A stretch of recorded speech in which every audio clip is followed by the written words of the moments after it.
আমাদের বিশেষভাবে নজর থাকবে তা হচ্ছে আজ আদালতের জোড়া শুনানি এবং জোড়া মামলার শুনানি। সেই শুনানি ইতিমধ্যেই শুরু হবে এবং ইডি এবং রাজ্য সরকারের মধ্যে যে মামলা চলেছে এবং সেই মামলার শুনানিতে গত শুক্রবারে কি পরিস্থিতি হয়েছে সে সাক্ষীও আমরা রয়েছি। এবার এই শুনানিতে আদালত তার উপরে নিয়ন্ত্রণ জারি করলো দুপুর আড়াইটে। সেই দুপুর আড়াইটের সময় শুরু হবে এই শুনানি এবং বিচারপতি শুভ্রা ঘোষের এজলাসে মামলা, সেই মামলার শুনানি ইতিমধ্যেই শুরু হবে। কিন্তু বিভিন্ন রকম কিছু নির্দেশিকা জারি করা হয়েছে, কিছু নিয়ন্ত্রণ রাখা হয়েছে, কারণ গতবারে যে অরাজক পরিস্থিতি সৃষ্টি হয়েছিল তার জন্য এই নিয়ন্ত্রণ জারি করা হয়েছে। যেমন হাইকোর্টে আইপ্যাক মামলার শুনানিতে একাধিক নিষেধাজ্ঞা। কি কি নিষেধাজ্ঞা থাকছে? আজ আইপ্যাক নিয়ে তৃণমূল এবং ইডি মামলার শুনানি এবং দুপুর 2:30 শুভ্রা ঘোষের এজলাসে এই শুনানি শুরু হবে এবং শুনানি চলাকালীন প্রবেশাধিকারে নিষেধাজ্ঞা এবং অভিরূপার কাছ থেকে আমি এই গোটা বিষয় নিয়ে বিস্তারিত জানবো। আমাদের প্রতিনিধি অভিরূপা হাজরা রয়েছেন সরাসরি আমাদের সঙ্গে। অভিরূপা, গতবারের শুনানিতে যে পরিস্থিতি সৃষ্টি হয়েছিল তারপর এবার বিশেষ কিছু নিষেধাজ্ঞা জারি করা হয়েছে আদালতের তরফ থেকে। কি কি নিষেধাজ্ঞা রয়েছে এবারে? দেখো, আইপ্যাকের যে ঘটনা ঘটেছিল সেই আইপ্যাকের ঘটনার প্রেক্ষিতে জোড়া মামলা কলকাতা হাইকোর্টে রুজু হয়েছিল। একটা মামলা রুজু করেছিলেন অল ইন্ডিয়া তৃণমূল কংগ্রেসের পক্ষ থেকে, আর একটা মামলা রুজু করা হয়েছিল ইডির পক্ষ থেকে। দুটি মামলার ক্ষেত্রেই বলা হচ্ছিল আগের দিন যে বিশৃঙ্খলা সৃষ্টি হয়েছিল, অর্থাৎ 5 নম্বর কোর্ট, হাইকোর্টের 5 নম্বর ঘর এজলাসে গিজগিজ করছিল ভিড় এবং দরজা দিয়ে ঢুকতেই পারছিলেন না মূল মামলার যারা আইনজীবীরা রয়েছেন তারা প্রত্যেকেই। ফলত বিচারপতি বেশ কিছুক্ষণ অনুরোধ করার পর যখন আইনজীবীরা শোনেননি, তারপরেও পরবর্তীকালে তিনি উঠে চলে যান। এই মামলাটি সেদিনের মতো মুলতবি রাখা হয় এবং আজকে অর্থাৎ 14 তারিখ এই মামলার দিনক্ষণ স্থির করা হয়, সেই সময় মামলার শুনানি হবে। ফলত আজকে অর্থাৎ 14 তারিখ বেলা 2:30টার সময় এই মামলা স্থির করা হয়েছে, তবে নিষেধাজ্ঞা জারি করা হয়েছে। সেই নিষেধাজ্ঞা জারি করেছেন registrar general of Calcutta high court. তিনি নিষেধাজ্ঞা জারি করে জানিয়েছেন যে ওই কোর্টে ওই সময় অর্থাৎ বেলা 2:30টার সময় বাদী বিবাদী পক্ষ ছাড়া আর কোনো আইনজীবী ভিতরে প্রবেশ করতে পারবেন না। বাদী বিবাদী পক্ষ বলতে যারা পিটিশনার, যারা আবেদনকারী পক্ষ এবং যারা ডিফ্যাক্টো, যাদের বিরুদ্ধে অভিযোগ, সেই সব পক্ষের আইনজীবী, মূল সিনিয়র আইনজীবী, জুনিয়র আইনজীবী এবং তাদের সঙ্গে তাদের ক্লার্করা ছাড়া আর কেউই ভিতরে প্রবেশ করতে পারবেন না, এমনটাই নিষেধাজ্ঞা জারি করা হয়েছে রেজিস্ট্রার জেনারেলের পক্ষ থেকে। বাকিরা কীভাবে দেখবেন? বাকিরা দেখতে পাবেন ইউটিউব চ্যানেলে গিয়ে, অর্থাৎ ইউটিউবে গিয়ে ক্যালকাটা হাইকোর্ট টাইপ করে তারা যদি লাইভ সেকশনে যান, গিয়ে দেখতে পাবেন কোর্ট নাম্বার 5-এ বিচারপতি শুভ্রা ঘোষের এজলাসে লাইভ স্ট্রিমিং হচ্ছে। সেখানে তারা ওই ইউটিউবে গিয়ে তারা সেই মামলার শুনানি শুনতে পারবেন। ফলত এই নিষেধাজ্ঞা জারি করা হয়েছে, সেটা হচ্ছে আদালতের স্বার্থে নিষেধাজ্ঞা জারি করা হয়েছে, বিচারপতির নিরাপত্তার স্বার্থে, এবং নিষেধাজ্ঞা জারি করা হয়েছে যাতে সুস্থভাবে মামলাটির শুনানি করা হয়। এবার হচ্ছে মামলাটি আদৌ কি শুনানি হবে, সেক্ষেত্রে এই ঘটনাটি যখন ঘটেছিল, অর্থাৎ গত যে শুনানিতে বলা হয়েছে যে 14 তারিখের জন্য শুনানি ফিক্সড করা হলো, সেই দিন পর্যন্ত ইডি বারবার চেষ্টা করেছিল যে এজলাস বদল করে সেই দিনই মামলাটি শুনানির জন্য। পরবর্তীকালে ইডি যায় সুপ্রিম কোর্টে, সুপ্রিম কোর্টে দ্রুত শুনানির আর্জি করে এবং সেই দ্রুত শুনানির আর্জি এই মুহূর্তে বিচারাধীন অবস্থায় রয়েছে। সেই মামলাটি এখনো পর্যন্ত শুনানির জন্য তোলাই হয়নি, তবে মামলাটি যেহেতু রেজিস্টার হয়েছে তাই শুনানির জন্য রাখা হয়েছে। অন্যদিকে অল ইন্ডিয়া তৃণমূল কংগ্রেসের পক্ষ থেকে একটা ক্যাভিয়েট ফাইল করে রাখা হয়েছে সুপ্রিম কোর্টে। সুতরাং এই যে ইডির আবেদনের ভিত্তিতে মামলা, যা এই মুহূর্তে সুপ্রিম কোর্টে বিচারাধীন অবস্থায় রয়েছে, কথা বলাই বাহুল্য। ফলত আর একটা মামলা, অর্থাৎ অল ইন্ডিয়া তৃণমূল কংগ্রেসের পক্ষ থেকে যে মামলা রয়েছে সেটা শুনানি হওয়ার জন্য রয়েছে, যদিও আজকে লিস্টে ইডির মামলাও রয়েছে এবং অল ইন্ডিয়া তৃণমূল কংগ্রেসের আবেদনের ভিত্তিতে মামলার নেমও রয়েছে। সুতরাং সেক্ষেত্রে আজকে বিচারপতি ঠিক 2:30টার সময় এজলাসে উঠে বিচারপতি শুভ্রা ঘোষ আদতে মামলাটি শুনবেন নাকি অ্যাপেক্স কোর্টে মামলা চলছে বলে, অর্থাৎ সুপ্রিম কোর্টে মামলা চলছে বলে আজকের মতো মামলাটি মুলতবি রাখবেন, সুপ্রিম কোর্টের ওপর দিক নির্ধারণ করবেন, বা সুপ্রিম কোর্ট কোন দিকে দিক নির্দেশ করে সেটার উপর নির্ভর করবে এই মামলার ভবিষ্যৎ, সেটা অবশ্যই সময় বলবে।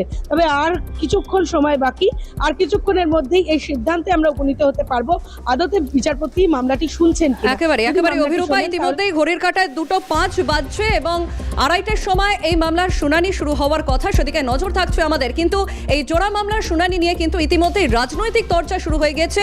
কেন্দ্রীয় প্রতিমন্ত্রী সুকান্ত মজুমদার তিনি বলছেন মুখ্যমন্ত্রী সহ 5 জন তারা ডাকাতি করেছেন। ঠিক কি বলছেন সুকান্ত মজুমদার, রাখবো আপনাদের সামনে, শুনুন। মুখ্যমন্ত্রী সহ এবং অন্যান্যদের বিরুদ্ধে যেখানে 5 জন ছিলেন তারা ডাকাতি করতে গেছিলেন, এই ধরনের মামলা দিয়েছে। কারণ মুখ্যমন্ত্রী যা মামলা দিয়েছে বলতে তারা এফআইআর করেছে বা কোর্টের সামনে গিয়ে গেছে। কারণ মুখ্যমন্ত্রী এবং তার যে দলবল, এই 4-5 জনের দলবল, তার মধ্যে হয়তো আমাদের পুলিশের ডিজিও ছিলেন, নন্দিনী চক্রবর্তী হয়তো ছিলেন, তারা কিন্তু রীতিমতো থ্রেড দিয়ে সেই সমস্ত জিনিস নিয়ে এসেছেন। তো এটাকে তো আইনের ভাষায় ডাকাতিই বলে। তো পশ্চিমবঙ্গের মুখ্যমন্ত্রীকে এতদিন পর্যন্ত সবাই চোর চোর বলতো, প্রমোশন হয়েছে আজকে সংক্রান্তির দিনে তার এই প্রমোশনের জন্য চোর থেকে তিনি ডাকাত হয়েছে। ডাকাত, আমরা ডাকাত রানী মাঝে মাঝে বলতাম, কিন্তু অনেকে বলতো না না ডাকাত বলাটা ঠিক না। কিন্তু আজকে ভারতবর্ষের একটি সংস্থাই বলছে যে মুখ্যমন্ত্রী ডাকাত, এবং কোর্টে যাচ্ছে এই বিষয়টা। কোর্ট দেখবে পুরোটা। আমাদের মহামান্য আদালতের উপর পূর্ণ বিশ্বাস আছে। এবং বিজেপির এই মন্তব্যের পাল্টা প্রতিক্রিয়া জানতে আমরা টেলিফোন লাইনে কথা বলেছিলাম তৃণমূল নেতা বৈষ্ণব চট্টোপাধ্যায়ের সঙ্গে। তার কি প্রতিক্রিয়া শুনুন। তোর জ্ঞানগম্ভীর খুব কম, তো ও আসলে জানেই না কোনটা কি, কোনটাকে কি বলতে হয়। আমাদের পার্টির জিনিস যদি কেউ জোর করে নিয়ে যেতে চায়, আমরা পার্টির লোক হিসাবে আমাদের অল ইন্ডিয়ার চেয়ারপারসন তিনি গেছেন, তিনি সেই জিনিসগুলোকে এভাবে অন্যায়ভাবে নিয়ে যাচ্ছিল তার বিরুদ্ধে প্রতিবাদ করতে, সেখানে তিনি প্রতিবাদ করেছেন। সেটাকে যদি ওনারা ওই অ্যাঙ্গেলে ঘোরাতে চান তাহলে বোঝাই যায় যে ওনাদের জ্ঞানগম্ভীর খুবই কম।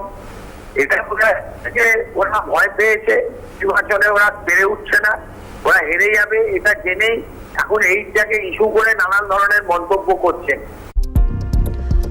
আইপ্যাকের কর্ণধার প্রতীক জৈনের বাড়িতে পৌঁছেছিলেন মুখ্যমন্ত্রী মমতা বন্দ্যোপাধ্যায় যেদিনকে চলছিল ইডির এই রেড, এবং সেই প্রসঙ্গে তারপর মুখ্যমন্ত্রী বেরিয়ে আসেন একটি ফাইল নিয়ে, যে ঘটনা আমরা সবাই দেখেছি। এবং এই ঘটনা প্রসঙ্গে এবং আজকে এই জোড়া মামলার শুনানি এই প্রসঙ্গে বিজেপি নেতা দিলীপ ঘোষ তিনি কি প্রতিক্রিয়া দিচ্ছেন শুনুন। সত্যি কাজ করে, অপরাধীদের ধরার চেষ্টা করে। টিএমসির কোনো নেতা বাইরে থাকবে না, ভেতরে চলে যাবে। আর মুখ্যমন্ত্রীকেও যেতে হবে, উনি তো ফাইল চুরি করলেন, সবাই দেখেছে। কেন চোর ডাকাত না হলে টিএমসিতে নেতা হতে পারবে না। চুরি না, হ্যাঁ আমি আগেই বলেছিলাম ছিনতাই, ইডির লোকেদের কাছ থেকে ছিনতাই করে নিয়ে গেছেন, ডাকাতির কেসই হওয়া উচিত। শুধু ওনার নয়, বাকি অফিসাররা যারা সঙ্গে ছিল তারাও সমান দোষী। আশা তো কোর্টের উপরেই রাখতে হবে, শেষ ভরসা কোর্ট, এখানে কোনো অ্যাডমিনিস্ট্রেশন নেই। আর যিনি রক্ষক তিনি ভক্ষক, তো কোর্টের কাছে গেছে। আমরা আশা করব কোর্ট একটা ঠিকঠাক রায় দেবে, যাতে বাংলার মানুষের মনের মধ্যে একটু উৎসাহ আসে, মানুষের ভরসাটা থাকে, নাহলে কোর্ট থেকেও ভরসা চলে যাবে। আমি আবার অভিরূপার কাছে আসবো। অভিরূপা রয়েছেন আমাদের সঙ্গে। অভিরূপা, আর মাত্র কিছুক্ষণ তারপরে এই মামলার শুনানির সম্ভাবনা, আদালত চত্বরের এই মুহূর্তে ছবিটা কেমন?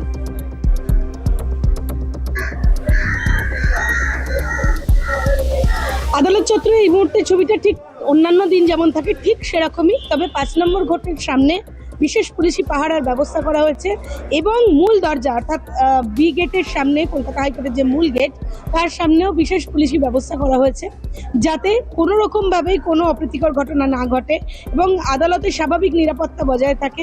সেই কারণেই বিশেষ পুলিশি নিরাপত্তা ছাড়া আর বিশেষ কোনো কিছুই মানে আলাদা কিছুই নেই। তবে আর কিছুক্ষণের অপেক্ষা, 2:30টার সময় মামলার শুনানি হবে, বিচারপতি এজলাসে এসে বসবেন এবং অবশ্যই তিনি আবেদনকারীদের বক্তব্য শুনবেন, এবং আবেদনকারীর বক্তব্য শোনার পর ডিফ্যাক্টো অর্থাৎ বিবাদী পক্ষ কি বলেন সেটা অবশ্যই দেখার বিষয়, এবং তারপর আদালত কোন দিকে দিক নির্দেশ করে সেটাই এখন দেখার বিষয়। বেশ, একেবারেই ধন্যবাদ অভিরূপা। আমাদের সঙ্গে সরাসরি ছিলেন আমাদের প্রতিনিধি অভিরূপা হাজরা। এবং আজকে যে খবরে আমরা নজর রেখেছিলাম এই জোড়া মামলার শুনানি, এবং দুপুর 2:30টার সময় এই মামলার শুনানি শুরু হবে বিচারপতি শুভ্রা ঘোষের এজলাসে।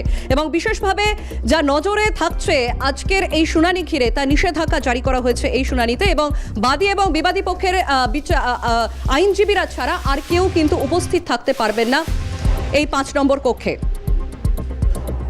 এবং এই গোটা বিষয় নিয়ে তৃণমূল নেতা কুণাল ঘোষ তিনি কি বলছেন, কি প্রতিক্রিয়া তার শুনুন।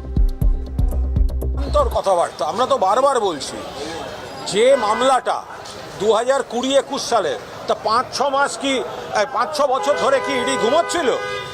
যেটাকে বলা হচ্ছে নাকি এত গুরুত্বপূর্ণ, এত জরুরি, এত প্রচণ্ড ব্যাপার, তো 5 বছর ধরে কি ইডি ঘুমোচ্ছিল নাকি? এখন সামনে ভোট, জানুয়ারি মাসের মাঝামাঝি, এখন সেখানে গিয়ে হাজির হতে হচ্ছে যে সংস্থার কাছে আমাদের তৃণমূল কংগ্রেসের তারা প্রচারে উপদেষ্টার ভূমিকায় রয়েছে, আমাদের সহায়ক। ফলে আমাদের প্রচারের তথ্যগুলো তাদের কাছে থাকবে। এবার বিজেপির লোক নেই জন্যেই তারা ঘুরপথে নিতে যাচ্ছে। আর মমতা বন্দ্যোপাধ্যায় দলের নেত্রী হিসেবে সেই তথ্য ভাণ্ডার আগলে রাখতে গেছেন, এখন তাতে দিশাহারা হয়ে গিয়ে এই ধরনের অবান্তর কথাবার্তা বলছে। এই মামলাতে গত শুক্রবারের যে শুনানি হয় সেই শুনানিতে বিশৃঙ্খল পরিস্থিতির সৃষ্টি হয় এবং সেই পরিস্থিতিতে কোনো পক্ষের সওয়ালই ঠিকমতো শোনা যাচ্ছিল না এবং যে পরিস্থিতি সৃষ্টি হয় তাতে সেদিনের মতো শুনানি মুলতবি রাখতে হয় এবং শুনানি সেদিনের মতো বন্ধ হয়ে যায় এবং পরবর্তী ডেট দেওয়া হয়, পরবর্তী তারিখ দেওয়া হয় এই 14ই জানুয়ারি, অর্থাৎ আজকে সেই মামলার শুনানি। এবং বিশেষভাবে গতবারের শুনানির জন্য যে সমস্ত নিষেধাজ্ঞা জারি করা হয় তার মধ্যে বিশেষভাবে বাদী এবং বিবাদী পক্ষের আইনজীবীরা ছাড়া এই 5 নম্বর কক্ষে আর কেউ প্রবেশ করতে পারবে না। বিশেষভাবে আদালতের তরফ থেকে এই শুনানি নিষেধাজ্ঞা জারি করা হয় এবং এই জোড়া মামলা আমরা দেখেছি যে ইতিমধ্যেই আইপ্যাকের কর্ণধার প্রতীক জৈন এবং আইপ্যাকের সল্টলেকের যে অফিস সেখানে ইডির ইডি হামলা এবং সেই সময় মুখ্যমন্ত্রী মমতা বন্দ্যোপাধ্যায় তিনি সেখানে পৌঁছান এবং এই গোটা ঘটনার যে প্রবাহ তা গিয়ে পৌঁছেছে ইতিমধ্যেই আদালত চত্বরে, তা আমরা সবাই দেখছি। এবং মুখ্যমন্ত্রী মমতা বন্দ্যোপাধ্যায় তারপর তিনি বলেন যে 5 বছর ধরে ইডি কি ঘুমোচ্ছিল? কারণ এই যে ঘটনা, হঠাৎ করে পুরনো একটি কয়লা পাচার মামলা এবং সেই মামলা সামনে আসে এবং তার জেরেই রেড করতে যায় ইডি, যেমনটাই সামনে আসে। এবং সামনে ভোট, জানুয়ারি মাসের মাঝামাঝি তৃণমূল কংগ্রেসের প্রচারের দায়িত্বে থাকা সংস্থায় হানা। মুখ্যমন্ত্রী সেদিনের ঠিক কি বক্তব্য ছিল আমরা শুনবো। To collect all of our party hard disk, the candidate list, the party strategy, the party plan. Is it the duty of the ED and Amit Shah, the nasty home minister, the naughty home minister who cannot protect the country and is taking away all my party documents? If I raid the BJP party office, what will be? What will be the result? They didn't have any guards. One side the SIR case, they are deleting all the names of the Bengal people. More than 2 crore people, 1.5 crore people are being called. 54 lakhs are being deleted without any asking their details. They are using WhatsApp only, and because of election, they are collecting all my information of my party. देखो मैंने सब लेके आया because I rang up Pratik because he is the in charge of my party. So my hard disk, see, phone, hard disk, all they are collecting, and they have already attacked my IT office also. In fact, sector 5, I am going there also.